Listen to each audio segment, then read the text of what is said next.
My guest today, Lars Lofgren, was one of Neil Patel's early employees. He started working with him and many other legendary digital marketers like Sean Ellis back in 2011. He was there when the term growth hacking was invented. Just a few weeks ago, he went viral for this massive expose on Forbes, CNN, and USA Today. How the biggest publishers in the world are partnering with third-party companies to game Google and do affiliate SEO. Seriously, this guy's a legend. I'm always sharing his articles on the show. We start with the story of how he was making $100,000 a month with a single affiliate web page doing SEO to it. The single page was responsible for $100,000 a month. Then we talk about link exchanges, content trades, developing sites with huge backlink profiles and super high domain authority. We talk about Google's helpful content update and some big theories around it. We talk about classic SEO and heavy Parasite search engine optimization, especially on Reddit.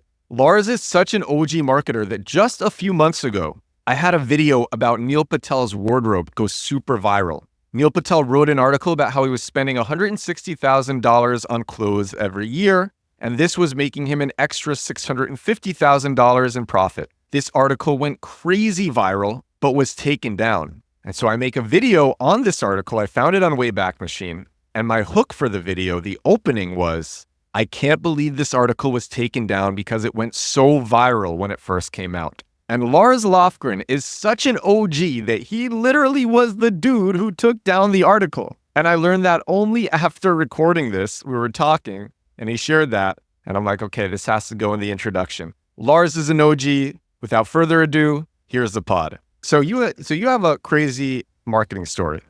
Yes, I do. Well, you asked me if there's anything I've done that has particularly gone a little wild. And look, I'll be honest. So part of the reason I was able to figure out what's going on with Forbes and CNN and everything else is, look, I played in some gray waters of SEO myself. Okay, my history is not completely sparkly clean, right? So one thing I did, I do not do this anymore. Okay. But something I did a little while back was we were working on a pretty solid domain, nothing like any of these mass media sites, but a solid domain nonetheless. And we were doing an affiliate play on it. And we did a bunch of link building. Now, we didn't pay for links, but we did a bunch of content trades. Some ABC link exchanges, right? So we did a lot of this stuff. We got a lot of links built directly to a single blog post, and we ranked number one for like a year and a half, something like that, for an extremely competitive product term. And on that single blog post, we were generating $100,000 per month off of just one blog post. So I played the affiliate game at a very high level. I've played in some really competitive categories. I have done some things that Google has told you not to do, and it worked really well for me until it didn't.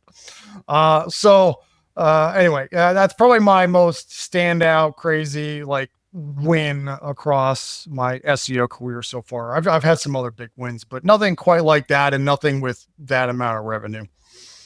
Well, could you give some example? You don't have to give the exact link exchanges that you were doing, but some examples of some things that would be similar. Yeah. So during that period, what actually got us the win, we were doing kind of a mix. We weren't doing a super regimented program where everything followed an exact formula. Basically, we're doing a ton of outreach, going to every site owner that we could get our hands on and basically saying, hey, let's work together. Let's do something. What are you interested in? Some folks would be interested in a guest post, classic strategy that's been around for 15, 20 years. Even though Google tells you not to do guest posts, I still do guest posts. I'm working on one right now. And of course, there's one little link in that guest post that you've done. And you're like, I need this link to go live. Otherwise, we can't move forward on the guest post. So I did some of that. I was writing those posts manually, had team help out with, we go to some folks, they're not interested in guest posts. That's fine. But they might be running a couple different domains. So I'm like, okay, let's do an ABC exchange. I'll link to your domain over there, and then your completely different domain, I want you to link back. ABC exchanges are actually extremely popular right now. If you start doing link building outreach and if you get hooked up with I call them link brokers. I don't know what they call themselves. But there are these people that are just doing outreach all day long. They have tons of connections across major sites, like huge sites with huge brands, not just mass media sites, but like major software companies. A lot of the bigger ones, they're all doing this. And if you get in touch with them, they have access to all sorts of domains, and then you're just trading links back and forth all day long. And then everyone's got a different. You're a domain with low domain authority. So how do you're paying the broker, and then the broker pays the organization that's giving you the link? So the domains that I've worked on for a long time, and certainly during this period, all were pretty strong. So I didn't have like a domain rating of like 20 and I'm trying to like just get my foot in the door. I have a domain rating of 70, 80, 89. These are really strong domains. So I'm basically I'm already in the arena, right? And it's a lot easier just to trade directly. I never pay during this period. I never paid for a single link. I never cut a check to anybody. I know a lot of folks do that. And it's rampant. I never did that. So we always went down the road of finding a content trade of some kind. You'll give us a link. Well, maybe we'll do a review of your product, right? That's another example that I've done quite a bit. And software companies love that stuff. They're trying to they want more visibility. They want more blog posts about their product and more people talking about them. That's all good stuff for them, right? So you're like, hey, Slack, give me a link and I'll write you a review. Yeah. But then the links kind of cancel each other out. I mean, it still helps, but the links do cancel each other out, right? Well, that's why it's helpful to be working on multiple domains at the same time. And a lot of these even if you only have one domain, if you get in touch with these link brokers, they're working with, dozens of sites all at the same time. You're like, okay, I'll give one of your clients a review, but I need the favor returned. Can you help me out and get a link over here on this completely different domain? And you can get a lot of deals like that done. Obviously it's very labor intensive. It's a lot of time in your inbox. It's a ton of back and forth. You're herding cats all day long trying to get these things done, but you can I personally hate doing this stuff. It's the worst. Yeah. I've done a lot of it. I do not do that stuff anymore. And like every once in a while I'll have a friend or someone that I know like, hey, you want to do a guest post? And they're like, sure, great. So, but I don't do any of the ABC exchanges. I find them annoying. And I think there's better ways to build a blog right now. So I'm way more interested in viral marketing and the links that you get from that, or having some sort of a micro SaaS, especially one that is shareable, like those things. And this is someone who has done all these things as well. But to me, that's like, it's just more fun too. And you create something that's viral. It also gets you brand recognition. It increases your click-through rate in the SERP as people start to know the brand. So I want to ask, you have, so you said you have like a bunch of sites with very high domain authorities. How long did it take you to develop those sites? And are these like real brands, or are these just content-based blogs? A few of them are real brands. One was kind of had a brand, but then is basically just an informational site at this point. So a lot of these sites I've worked on in one form or another, like my whole career, right? I know the owners, I know what's going on. I've been an employee at these companies at certain stages of my careers. So back when I was doing all this link building, I mean, I've basically walked away from all of that, right? Another key piece of this story. Can I ask? I have so many questions. I'm sorry. Why did you walk away? So that's a great question. So I think I've told this story at a few places and venues, but basically, the last company that I built, and I've been building for a while, Stone Press, was basically an affiliate play, and ran a bunch of affiliate programs. A few sites we owned, a few we didn't, but we kind of like took over the management of the entire site. And we were going hard on affiliates, and that we sort of caught the like tail end of the affiliate gold rush era before Google just kind of went in and wiped out all the small publishers, or at least the vast majority of them. And well, that was like end of 2022 is when that started, all the helpful content updates. And our main property, the main project we were working on, which is sort of fueling the business and it's funding everybody's payroll, right? That project got hit very, very hard through a series of helpful content updates. Like we just got every single helpful content update was like a step down, step down, step down, step down. And then we took some pretty heavy hits. And then the September 2023 plus March 2024 update combo that just slaughtered like everybody. Well, it just put us in the ground. It just killed us. So since then, we've been winding everything down, doing smooth handoffs of all the projects and sites and getting everything and putting a nice bow on everything. And me and my co-founder, we're kind of separating, we're parting ways, kind of doing our own thing. And now I'm back to just doing basically content service work for people, just straight helping them with their blogs, building their sites, doing it the old way. And then I have some projects I'm doing myself that I own outright. So anyway, been a bit of a shakeup, and I've gone through a lot of the turmoil of the last couple of years in SEO. I've had a front row seat to all of that. So you talk about the helpful content update a lot. Basically, what the helpful content update did is it made it harder to rank for top of funnel keywords. And top of funnel keywords are the keywords that have the most traffic. These are exploratory keywords, keywords around questions where people want to learn things. And these have the most traffic. And especially recently, user-generated content sites such as Reddit and Quora have taken traffic. And I'm just explaining, not to you, I'm explaining to the audience. And it's so crazy that, a year ago, Reddit's visibility in the SERPs and the search engine results pages was like 70 to 80. And now I believe it's number 3. And in fact, it's so wild that people are literally stealing the exact text from articles that are ranking well, pasting that onto Reddit, and then the Reddit copycats rank above the original. Yep, happens constantly. And it's really wild what's happening out there, and it's very bad for. So actually, this is going to be, I guess, my next question too, because on this show, I constantly I'll be like completely straight with you. I'm constantly saying like, you should not be creating top of funnel content for SEO. It's a waste of time, and that's my personal opinion. And I want to be challenged on that, I guess, is because that sounds like what you're doing now. And I guess I'm curious the ways in which it still works, where you wouldn't be afraid of like Reddit or Quora eating your lunch. Yeah, so the game has definitely changed. I think if it depends on what kind of site you have and kind of the overall business. At least this is the way I think about it now.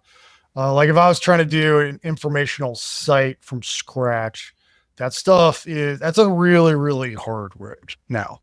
And there's different ways. You can go the tool route. You can try to add a SaaS product to it or something, and invest minimally on that side. But honestly, the sites that are doing a lot better are like e-commerce is doing really well right now. If you have an actual SaaS company and you're like building out your blog legit, then yeah, there's a lot of room to play. In fact, that's one of my clients, and I'm just fixing their whole blog, doing everything right. We're going after all the categories that really matter to their product and their target market. We're doing a lot of top of funnel stuff, and that still works and still seeing plenty of wins. But you got to play your content really tight. You got to really know what you're doing. You can't mess around. And if you go too outside the boundaries of your content categories and what makes sense, you can get hit really hard. So you can't. There's no wiggle room to like mess things up anymore. Informational sites and can also work if you have like a really, really strong brand of some kind. Like you're a big thought leader, you're a big influencer, you have just tons of social, like just gobs and gobs of branded traffic coming from all your social stuff. Like that can also work. But you sort of need to build the personal brand first in order to get any of the SEO to work. I think the way that things have changed now is you can't do like an SEO marketing strategy first. All right. And that's what I prefer to do. I love SEO. I'd like to spend all my time on it. I think I'm fucking good at it. And the beautiful thing about SEO is like, it does give you the whole funnel, right? You can go top funnel, mid funnel, bottom of the funnel. You can get the full stack just doing SEO if you know what you're doing. And these days, that's a pretty tough game plan to make work. And it's the SEO's gotten so volatile now that sort of it has all those like long-term trade-offs that SEO has always had. You know, it takes 5-7 years for it to get like really interesting. You have all those long-term trade-offs combined with all the like short-term volatility that social is known for. Because saying like you get tagged by the helpful content update, you'll just lose 90% of your traffic literally overnight. I had that happen in August on one of my sites. Can you talk about that? Yeah, I would love to talk about that. Oh my God. Like, that's just fucking helpful content update. Like, so it's not just the fact that it's making things harder for smaller sites. It is this negative tag in the algorithm. You know, this is what I believe. Of course, there's rumors and everybody has their own speculation on what will trigger this. I have my own hunches. But if you trigger this, and I do believe it's very easy to trigger accidentally. Well, so what are your hunches for what triggers it? So a few things that have been like Lily Ray has talked about how a lot of the sites she's seen has been, you know, they'll do a bunch of SEO posts on very similar keywords and topics with like very small variants. So like a lot of geo variants of the same keyword. And I was doing a little bit of that. Although, I guess everybody will say this. I think I was being reasonable. We were doing custom, like we custom wrote every single post. We weren't using the same templates. We didn't even go that fucking hard at it to begin with.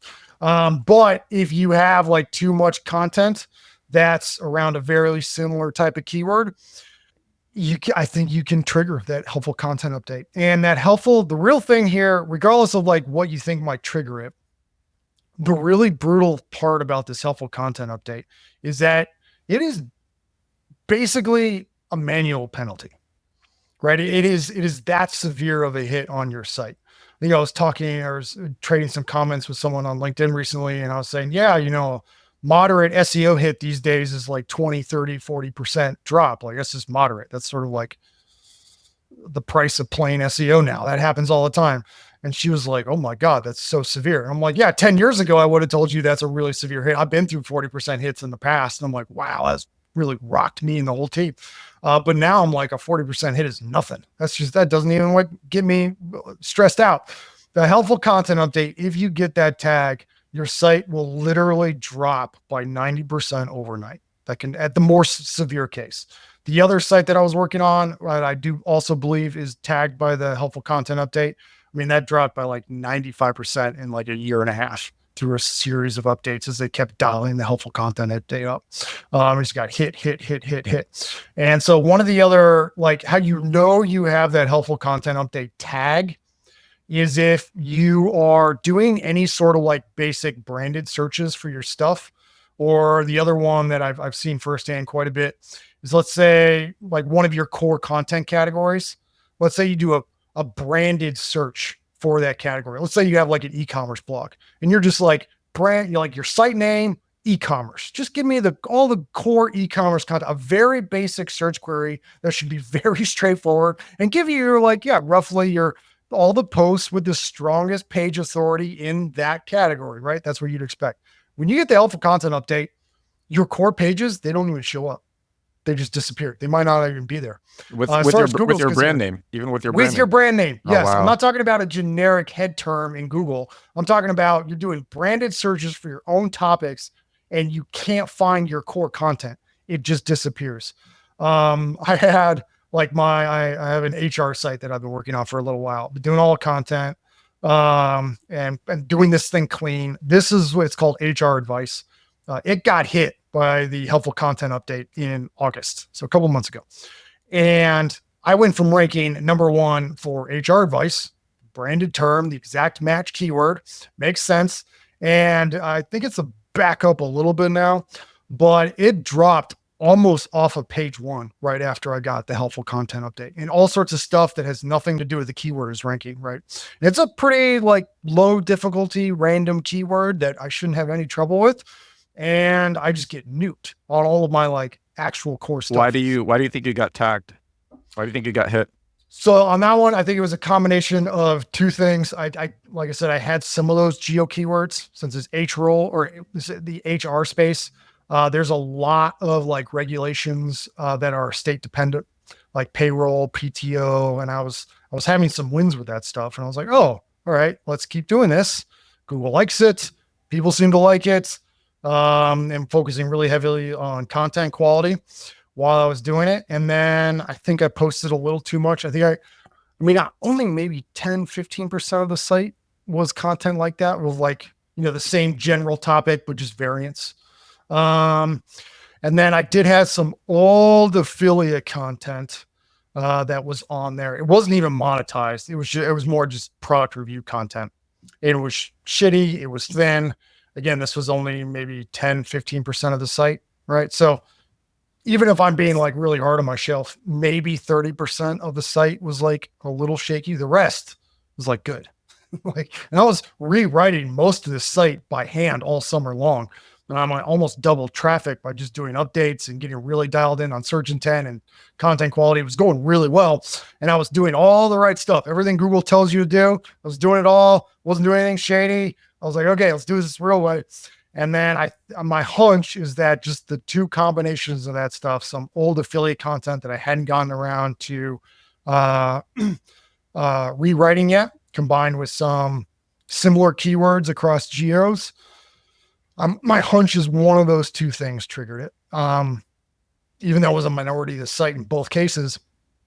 And now, like literally my traffic dropped by over 90%, literally overnight. I woke up to go to the grocery store and I checked my traffic one Sunday morning and I was like, I had a fucking heart attack. I was like, oh my God, like it's all gone. Wow. And I was going to spend a lot of my time on the site in the coming years. And yeah, maybe make some money down the road. Maybe not. I don't know. But I was just focusing on building a brand. It's fun. Building a high quality site, going all in on content and doing it the right way. And then it all got nuked. All right. So geo basically it would be like PTO regulation in Miami, in I was going by state, but yeah, Washington PTO laws, New York PTO, like that type of stuff. Yeah, and it's mostly like the same. The on-page content is mostly the same. It's with a few things changed here and there. So we were doing all the content by hand. Even the templates and outlines were all different. So we weren't copying. Whoa. Each page was completely different from the other. Well, yeah. In my case, yeah, we were writing everything by hand. Every headline was unique. Every outline was unique. Everything written by hand, no AI, no templates. The body text too was all. Yep. Yeah. That's what I say when I was doing this, like the real way. I fucking was. Yeah. And then it still got hit, which is why like this helpful content update is brutal and it is very, very easy to trigger accidentally. And I think that's why so many small publishers are like really angry right now. And I've talked to a lot of folks privately and looked at their sites, and there's a lot of really great sites out there with really great content that have been completely nuked by this thing. And I think in a lot of cases, they've just triggered one part of it accidentally. Who knows really what part? And then their whole site is wiped, even though they have enormous amounts of fantastic content. I think Google is actually like causing as much harm to itself and all of its users as it is to like, the nefarious folks out there that are actually trying to spam Google. Because this helpful content update is just so aggressive. And it's ruthless. Like it's so binary. Like you just trigger it in the smallest way, boom, 90% down. So it's not good for searchers. The helpful content update. No, it really isn't. Why do you think they put it in? So I'll try to make the strongest case for Google. So I assume, that there was a lot of affiliate spam and a lot of other just kind of SEO shit content. Like, let's be honest, like I contributed to some of that, if I'm being honest. Any serious SEO has at some point in their career. So I think the state of SEO around like 2022 like if you had a good domain and you had like decent content, you could link build your way to like any ranking you wanted, right? And it was that way for a decade, right? It wasn't new. And there was a lot of complaints around Google and how it was just like this sort of like lukewarm content managed by SEOs, and everybody should just go to Reddit now. And we all remember those blog posts that were coming out during that period. And everybody's, oh yeah, just use Reddit for everything. And I think Google, that combined with, the rise of AI and all this LLM shit, Google, I think, kind of panicked and, in my opinion, like overcorrected. But I think their goal was like, okay, we got to clean everything up. And AI is also now in full force, and we're drowning in just an endless sea of generated bullshit content. And even links aren't as trustworthy as they used to be, because now you can feasibly just create 1,000 sites and just start link. Like it's never been easier to create a blog ring, right, on your own and just automate everything. And there's essentially no limit to what you can do with a little bit of automation and all these AI tools, right? So I think Google is just drowning in this just an explosion of content that they've never seen before. And so like, okay, what do we do? How do we actually sort through it all? And I think the intent on the helpful content update was, okay, find the sites that are actually doing good things. And then any site that's, pushing things too hard, essentially just remove it. And if you get it mostly right, or at least you're fairly conservative with who you classify as a shit site. Like, I mean, we've all seen the case studies of AI sites that are, they publish thousands of posts a day, and they, their traffic is just going to the moon. And then 6 months later, they fucking drop faster than they grew, right? That is happening. And in those cases, I'm like, yeah, it's well-deserved. And if someone is being too aggressive, then yeah, like something should happen. So I think there's probably good intent. They were trying to do the right thing. I think like a lot of my complaints right now with Google are not necessarily with the philosophy or what they're trying to do. It's with the execution, which they, in my opinion, they've like really fucked up and they've gotten sloppy on. It's like, don't think the helpful content update should be nearly as binary, should be more of a continuum. If there's a halfway decent site and, 20% of the content's a little iffy, why are we not just deranking that 20%? Right. Especially if the other 80% is like really good. Like this is just, you're throwing the baby out with the bathwater here, right? It doesn't make sense. So I think Google is kind of oscillating between extremes as they're trying to find a way forward in a very chaotic, uncertain world that I think we're all feeling. And I empathize with that, but execution is not there right now, in my opinion. Yeah. Yeah. One of the reasons why I think all these updates, even the March update, are centered more around top of funnel content.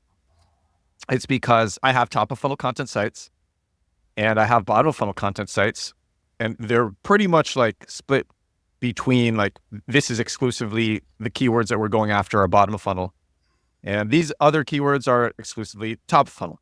These sites are exclusively top funnel, and a few of the top of funnel sites got hit and it sucked.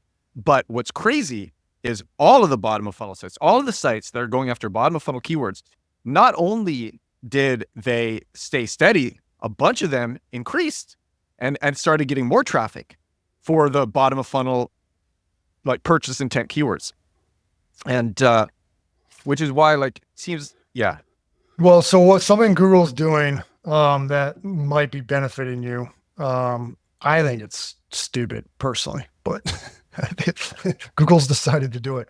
So because I'm gotten pretty deep into the affiliate space, all the product review keywords I look at very closely, or a lot of them in my categories.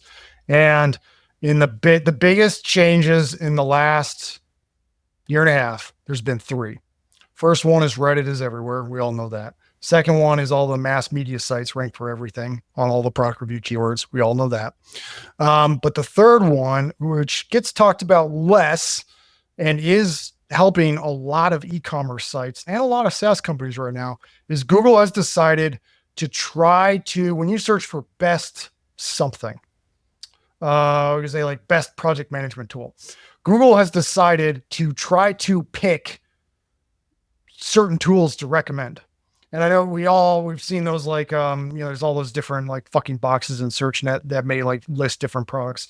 But even within the actual blue link list, what you'll see in the top 10 is like 2 to 3 home pages of different products in that category now. Like an easy example, on best web hosting. So it's not just listicles of media companies talking about the best web hosting. There will also be a couple of web hosts in that top 10 list or in the top 10 rankings on Google. And I think it's bullshit and dumb because how is Google picking the best? But that's my opinion. I've also seen Google get it very wrong. Like they'll recommend domain registrars for web hosts. And I'm like, these are two very different categories. This is not the same thing. But so if you have a product, if you have a SaaS company, I think it's why a lot of e-commerce sites are doing well, especially if you have a strong brand and a strong domain. You can just get straight up listed for product review terms where you never would have been able to do that. And it's your homepage in like a really valuable spot.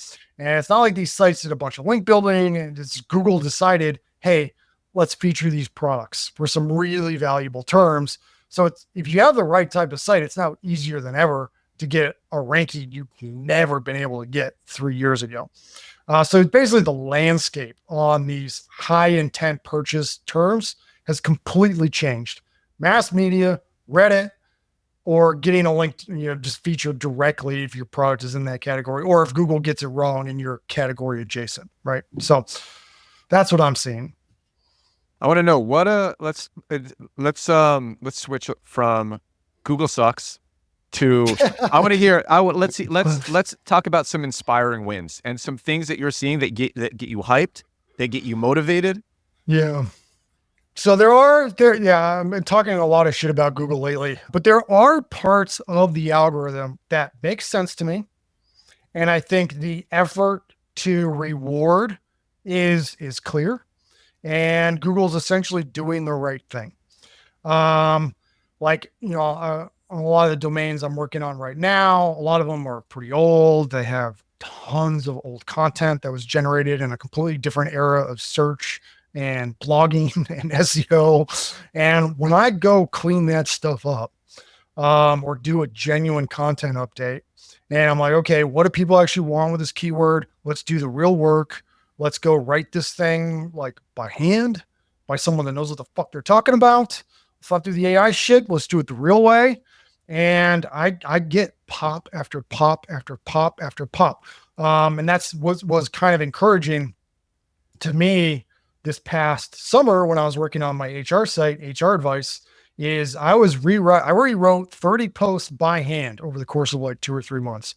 I just went and did them all myself.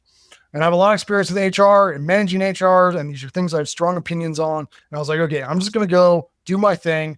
And I was grabbing featured snippets left, right, and center.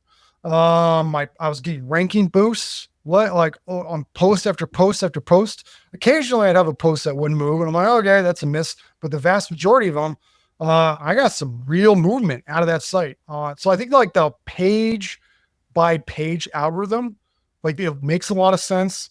If you really put in the work, you're going to get some wins. And I'm seeing this on other sites too. We're going post by post and just trying to make it good. And a lot of them after a couple months are like way up. And it's so like that stuff all makes sense to me. That's what I'm leaning into right now. And hopefully Google, it's just more this like domain level parts of the algorithm that I think get all fucked up, but the page level stuff makes sense. So if you're in a category, you just start obsessing about every page, I think you can really move things forward, especially just from a content perspective. So cleaning up old content, updating it, going to cluttered sites, cleaning them up as well. Yeah. Like, you've probably seen this too. Like I once worked with a site where the guy, everything was just cloned onto another site. And it was like this was several years ago. I think it was a staging site that was still indexed where they, there was still indexed. So they just had this like duplicate floating around. I'm like, okay, let's remove the duplicate. And then they had all this thin content, all this stuff. So it's like the basics. Yeah. and Going like after taking, thin content, yeah, yeah. making sure one post per topic, all that classic stuff. Getting your clusters nice and organized, right? Okay. So you are excited about classic SEO. Yeah. And praying and hoping that Google just kind of like settles down a little bit and kind of like isn't as brutal with the helpful content update, maybe tones down the waiting for these mass media sites and Reddit. Like we could be in a, like Google doesn't have to change that much to be in a good I will spot. say, and I'm curious your opinion, just like personally as a searcher, I actually really like getting my answers from Reddit. I mean, you can tell when it's gamed. It's very easy. Like you can tell in a second. Even the people who are sophisticated at it, like sometimes you will see people on like the entrepreneur subreddit, and they're like, I want to share this crazy story. I got this like crazy win in my business. So I did this, and it recommends like all these tools. And then like number 3 is like it's recommending its own product, and it's written in such a way that you can tell like this entire thing was written just like the whole story is made up, and it was just written to recommend the person's own product, and they're buying. Yo, I think you wrote about this. Yeah, Yeah. you wrote about this. Yeah. I did some stuff on Reddit. Yeah, you So literally call this there, guy out, and I think you were going after this guy, and he was writing in like multiple subreddits. And I shared that. My God, that's so funny because I shared that article of yours, I guess several weeks on the show. Oh, that was a great article. yeah, And thank you. yeah, you can just tell. So, well, a lot of times you can tell because a lot of them are sloppy. But Yeah, so sloppy. like if I wanted, let's say I don't want to build an agency right now, but let's say I wanted to build an agency.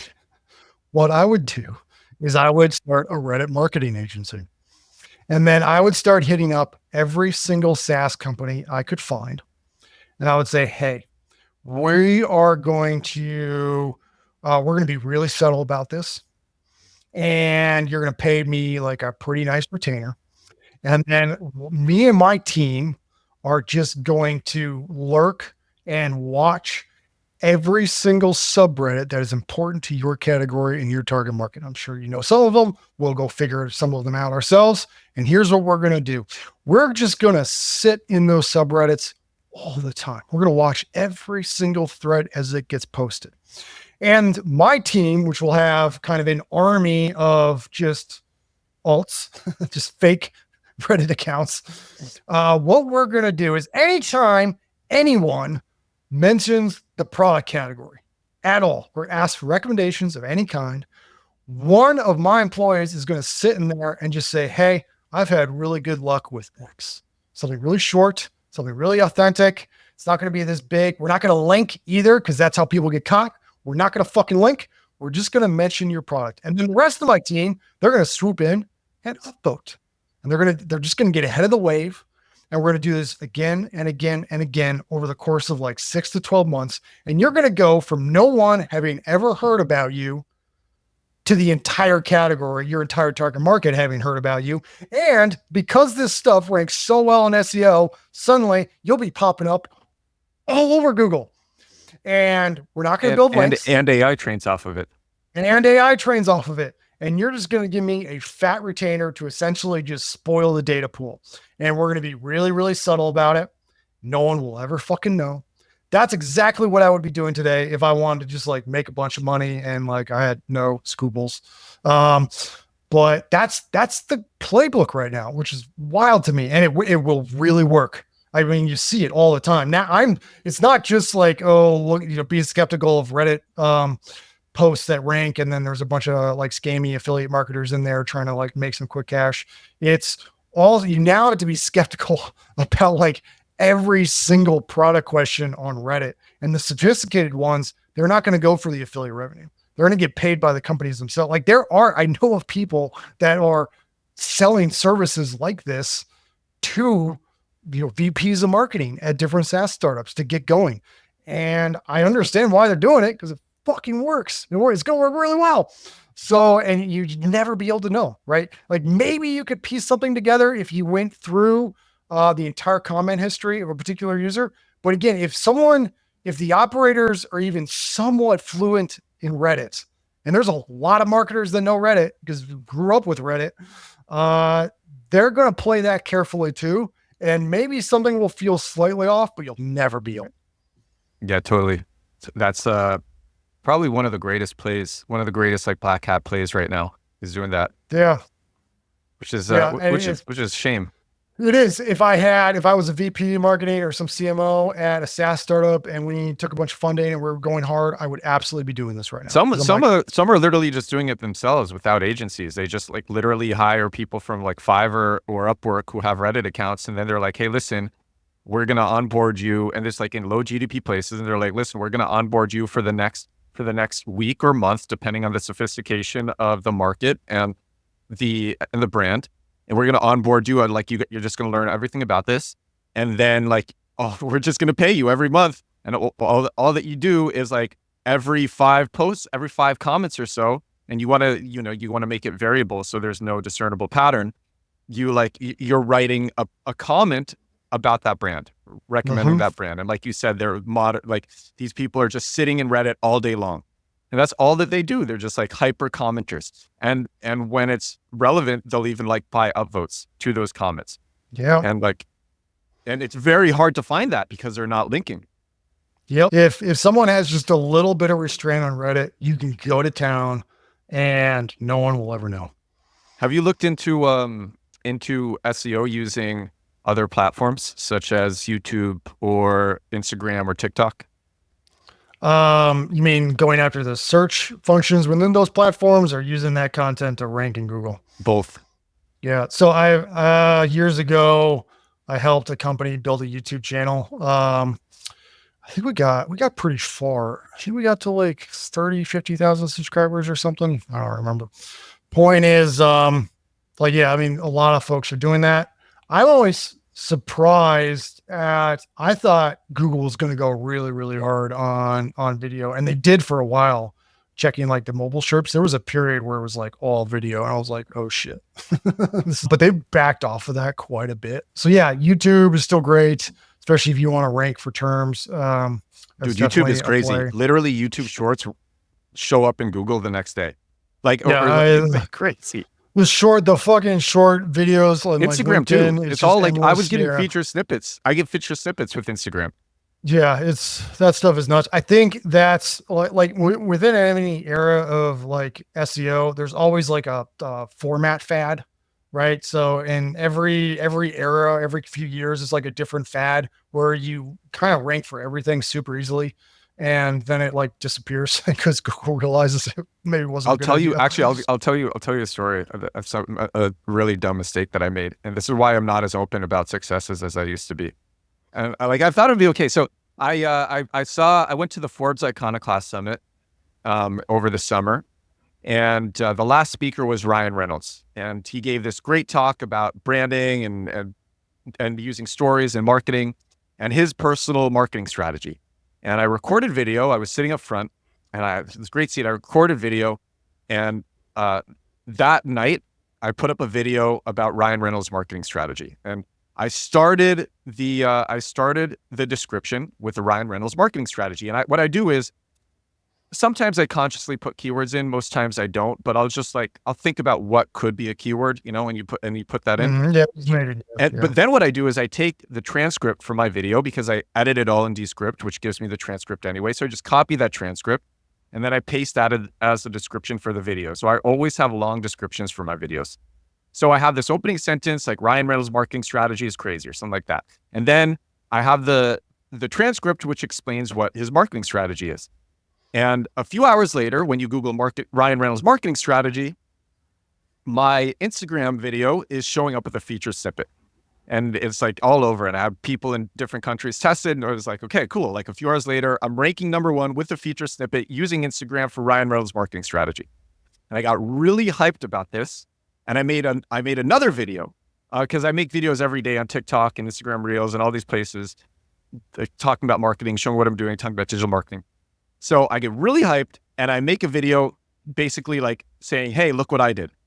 And you can take a keyword and you can put it in your description, and you can rank really fast for your keyword and sometimes even get the feature snippet. I just did this. If you Google Ryan Reynolds marketing strategy, this is what you see. And that video, both videos went really viral. The Ryan Reynolds video went really viral, and the video about me explaining this hack also went really viral. And then I was removed from the feature snippet. I'm like, damn, I gotta stop.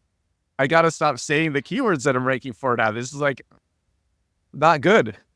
I don't know if you Don't have talk any. about things when you have them. Yeah, it's very frustrating. It's very frustrating. I don't know. People want to take you down, and like you could even see that in the comments. Like it's that was very frustrating. So okay, I have one last question for you. Sure. You're a tremendous marketer. You are. I guess you have your own personal brand now. Do you have any products that you are doing that you have yourself that you are like growing and doing marketing for, or is that something that you're curious about? No, none at the moment. I mean, I have my first marketing role, and I ended up becoming head of marketing at that startup was a SaaS company. I worked at a creator business as well, so info products, kind of all that stuff. Ran growth and product departments for that company for a long time. So I'm like very familiar with all the different product companies. I've consulted with e-commerce companies in the past, and right now I don't have anything in the works. What I would love, even though this is just not in the cards at the moment, which is what I'm personally struggling with with my own career, I would love to just build an informational site in a category that I really care about. All right. And then maybe some affiliate kind of product review posts rank over time. Maybe not, but well, let's see what happens. That's what I want to do. That's what I wanted to do. And unfortunately, that's the one area that's extremely difficult at the moment. So basically, what I'm doing instead is just helping some clients with their businesses. Their business models are in a much better spot within SEO. And then just kind of building my personal brand and just seeing what happens. I have no idea what next year is going to be like. Yeah. And I think anybody, I think the one lesson I've learned recently is, especially SEO is so volatile right now to just, you got to stay extremely lean. Just maximize on flexibility and adaptability, and then whatever comes. And then just, taking it as it comes. How would you maximize flexibility? Well, I'm not hiring anybody. Okay. Yeah. So keeping yeah. And that's, keeping I spread low. talked about Yeah. my site that got hit, HR advice, and like, it was awful. And I was definitely super mad and frustrated and sad about it for like a week. But the upside is when I took over that site and started investing in it, I was like, you know what? I'm not going to hire anybody. I didn't even have any contractors at that point. I fucking cut everybody. And I was like, it's just me. It's just me working on this site. And it's a lot of like labor. But what that also means is if something bad does happen to this thing, which it did, kind of like worst case scenario, short of like an actual manual action, I don't have to do any layoffs. I don't have to go purge expenses. Essentially, my downside is capped at my hosting bill, my domain registration fee, and like a couple of other tools. Like, it's pretty lean. So, and if I just eat those subscriptions for year after year, it's not a big deal. And that's exactly what happened. So I'm spending less of my personal time on it, and then just kind of I removed I unpublished maybe a third of the site.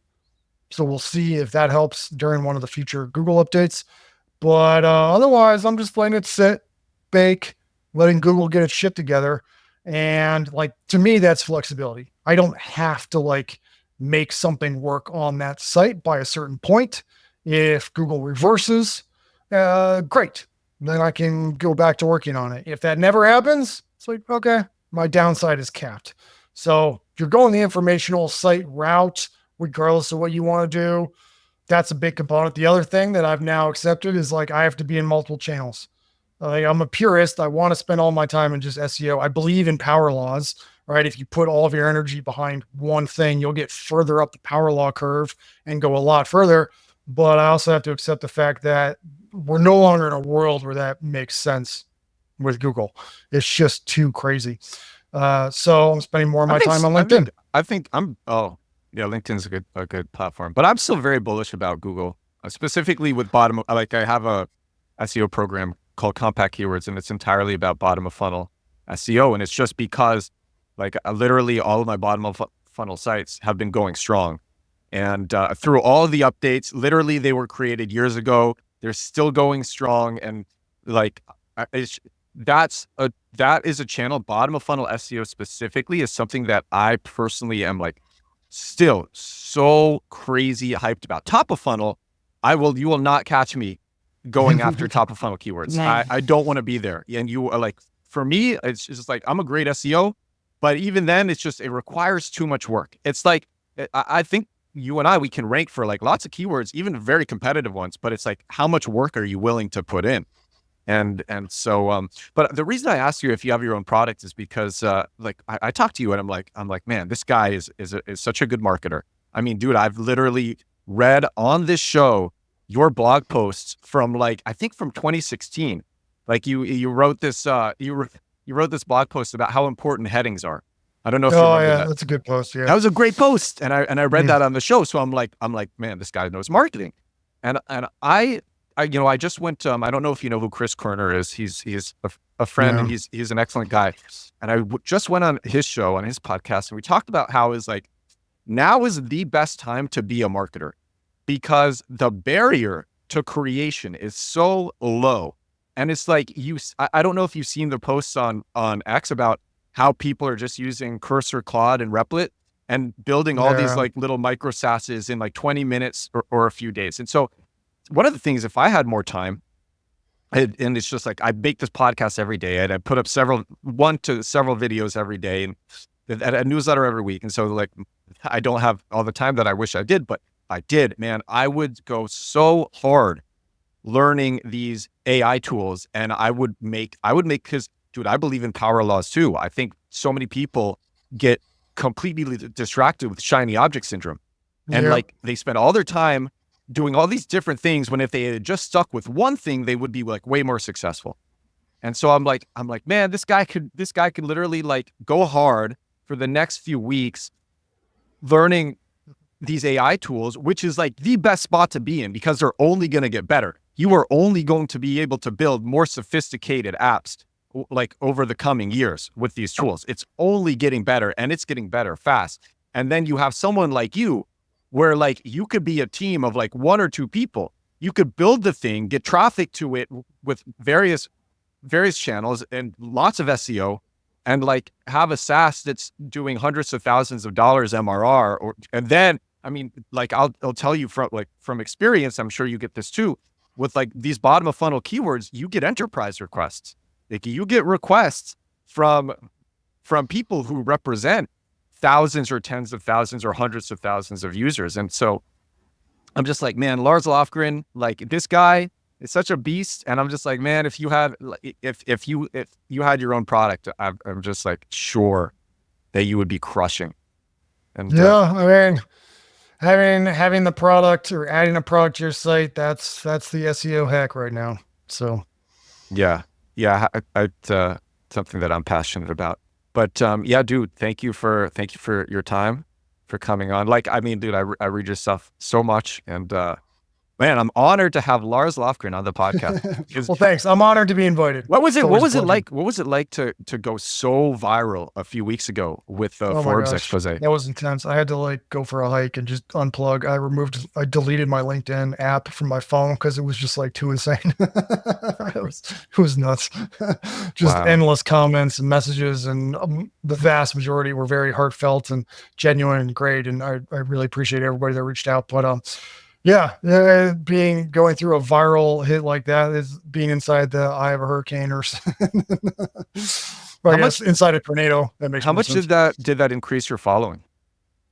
My LinkedIn went up, I think almost doubled. Wow. They're like 50-70% or something like that. Yeah. Do you have any ideas of what you want to do with this personal brand that you're growing? There's no plan. People keep asking me what the plan is, especially like marketer friends and previous coworkers and colleagues. And I keep telling them I have no fucking plan. Yeah. I'm just I mean, all I'm going to do is work on shit I'm proud of. I'm going to ship content I'm proud of. I'm going to build things I'm proud of, like actually proud of the way that I want. I'm going to do it the real way, the way I value. And then if Google doesn't like it, fuck them. If people don't like it, then okay, then that's not your thing. That's fine. But essentially just trying to find the 1% of weirdos that resonate with my shit. Then, hey, come on over. We'll have a party. And I'll keep working on stuff I'm proud of. And then whatever happens, happens. Dude, that's the way. Okay, I keep saying I want to end it, but I actually have one more question. It says, so back when the Google API leak happened in May, I guess I was like one of the first people to cover it, and I made one of the first videos about it as well, and that got like 30,000 views on YouTube, and like all these people started paying attention to me with the Google leak.